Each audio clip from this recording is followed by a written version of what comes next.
it feeds you. So if the government says that, multiply that by 2 or 3. And then you'll see the dire state, the domestic state of the American empire financially. And they do this funny money bookkeeping all the time. As a matter of fact, let me see if I got a clip real quick. There's a short clip just to show you what I'm talking about with this defense spending. Listen to this. This is like 2 minutes. This is by former Pentagon official Mike Maloof. Now, this may come as a surprise or not to some of you. U.S. officials may be stretching the truth when it comes to the real cost of funding the country's war machine. That is according to an American foreign policy think tank whose report concluded that the actual numbers are much higher than what makes it out for public consumption. According to the paper, the Pentagon's official top line for the 2024 budget was highlighted, that top figure, around $800 billion. However, the real cost of Washington's expenses for next year is said to be closer to $1.5 trillion.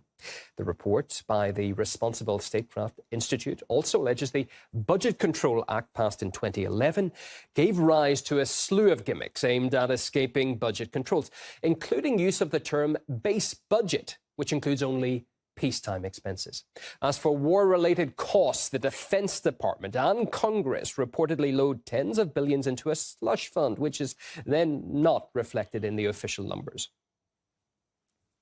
Well, former senior security policy analyst in the Office of the U.S. Secretary of Defense, Michael Maloof, says that budget control loopholes in Washington are designed to favor the Defense Department. The Overseas Contingency Fund is another hidden boondoggle for special operations, and it doesn't have to be reported to the Congress. And that in itself is tens of billions of dollars. Not to mention the fact that the Pentagon every quarter goes back for so-called supplements, and by the time it's all said and done, it's well over $1 trillion.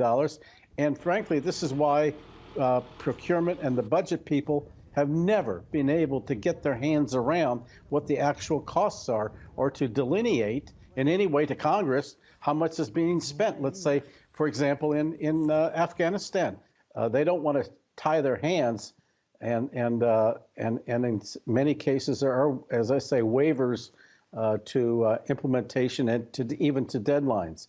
So while I'm not a budget expert, I've seen from the inside certain ways things are completed, how they're calculated, and how they try to end run the system.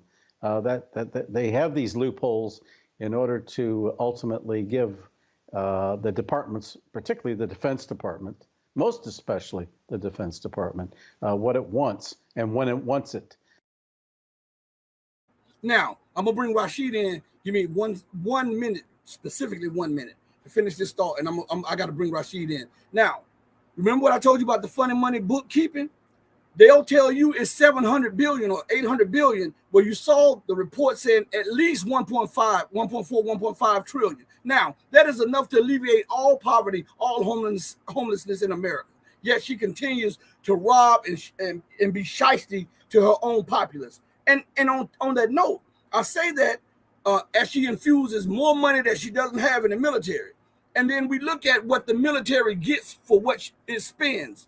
And we see a whole bunch of junk.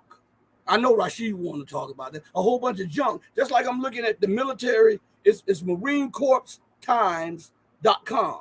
And an article on there is titled, Unlatched Parts Ingested into F-35B and Marine Corps Mishap in Japan. So in the midst of flying, listen to what I'm telling you. And I'll have Rashid to back in this and break it down. In the midst of her flying on her so-called sorties and her missions, parts fell off the $1 trillion. Listen to me good. The F-35 is the most expensive machine that America has ever funded, costing somewhere between $1 and $3 trillion.